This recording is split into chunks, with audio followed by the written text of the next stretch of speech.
like I died. Well, if I died, I went to heaven, because I'm looking at this room, it's almost full of women.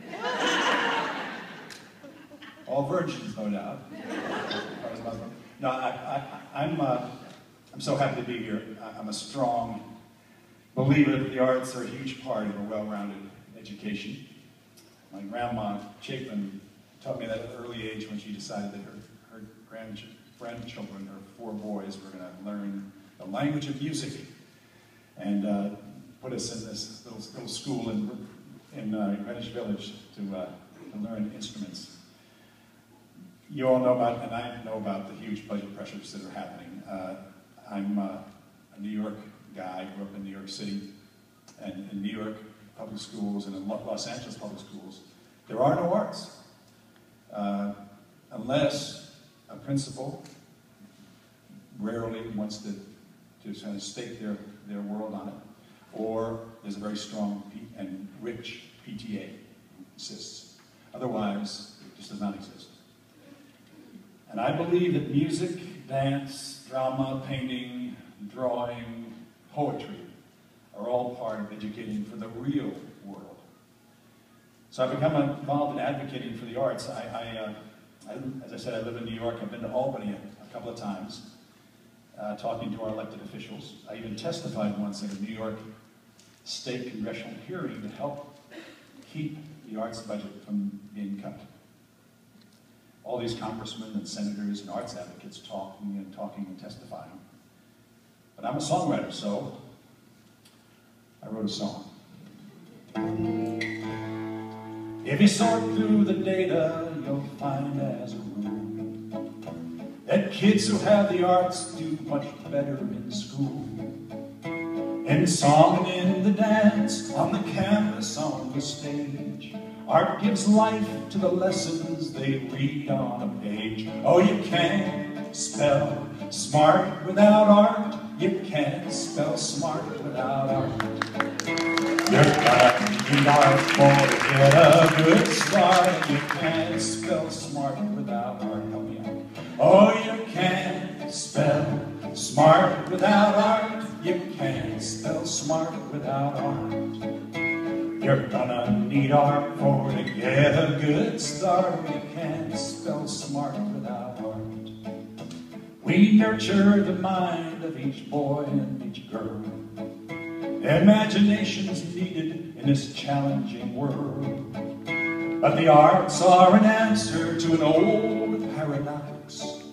How to teach a whole class to think out of the box. Oh, you can't spell smart without art. You can't spell smart without art. All the testing will tell you it's there on the chart that you can't spell smart without art. You're not singing too well here. You're singing like art teachers. Oh, you can't spell smart without art. You can't spell smart without art. All the testing will tell you it's there on the chart that you can't spell smart without art. Now the arts make kids more likely to start on a path to do better in schoolwork like science and math. So help out our teachers, provide them with tools. Watch our kids grow and blossom with arts in our schools. Oh, you can't spell smart without art. You can't spell smart without art. Yes, science and reading and math do their part. All the testing will tell you it's there on the chart. If you cut all the spending, you'll break all our hearts.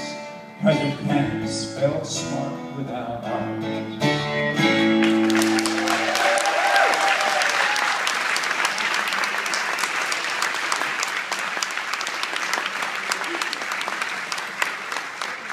Well, I'm a big fan of teachers. You know, I know how hard a job it is, and the pressure on teachers now are greater than ever. As a kid who grew up in New York City, I'm a product of, and a believer in, a great fan of America's public education.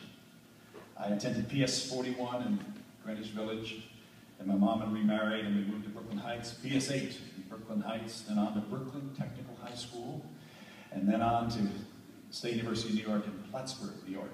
I was on the 6-year program there. But I'm a big fan of teachers. I know how hard a job it is. And the pressures on teachers are now greater than ever. I'm not telling you anything you don't know. I so appreciate, I'm a father now and a grandfather, and I so appreciate the tough job that faces every teacher. I believe you need all the help you can get. Anything that excites a student, opens their eyes, hearts and minds, is a positive to make kids invest in school. It makes the whole education experience more exciting, more palatable, more fun, and makes learning easier, and as studies suggest, more possible. Art, music, drama, sports. Those are what kept me involved in school. And these very things that make a teacher's and a student's job easier and more rewarding, what has been and continues to be cut from schools across the country. It's no secret the American industry has outsourced most factory jobs to other countries to take advantage of cheaper labor costs. So why are we putting so much effort into a form of education in which there is no creativity? This is the time that our youth should be taught to think out of the box, not be put into a tighter one. This is the larger context that John Forster and I wanted to address in the song that Karen mentioned, Not on the Test. It was the last week of the year, 2006. John and I wrote this song, sent it to National Public Radio, our contact, and she found a story to link it to. If you're going to be on radio, morning. How many of you listen to Morning Edition? We are. Sure. You're the ones. And it's very seldom to hear a song, and if you do, it has to be tied, really tight and tied to a story. So she found a story to link it to about education, and that was but unfortunately it was the day before the day after Gerald Ford died. So you know what happens when a major celebrity or a politician dies? They just bounce a whole bunch of stuff, including me. And the song got bounced and bounced and bounced, and finally he said, okay, it's on tomorrow, 7 a.m. I said, great, I got an email.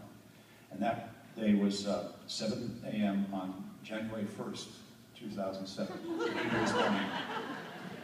Great drive time. I bet dozens of people heard it. But 5 of those were teachers who either had a very late night or a very early morning, I don't know. And they immediately wrote my website and said, how do we get this song? So I put it up on the website, and then a month or two later, a friend of mine, Paul Katz, president of a wonderful small company called Commit Media, said, we should make a video of this, and we did.